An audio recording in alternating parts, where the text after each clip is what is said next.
həmişə bu hədisə ümidvaram, həm özüm üçün, həm xalqım üçün. Bu hədis həmişə mənə ümid verir. Neçə dəfə Kərbəlada olmuşam, İmam Hüseynin hərəminin yanında çıxış eləmişik.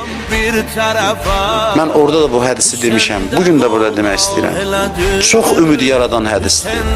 Buyurur hədisdə ki, İza əradəllah bi'abdin xeyra qəzəfə fi qəlbihi hubbəl Hüseyn. Deyir, Allah birinə xeyir vermək istəsə, ürəyinə Hüseynin məhəbbətini daxil edir.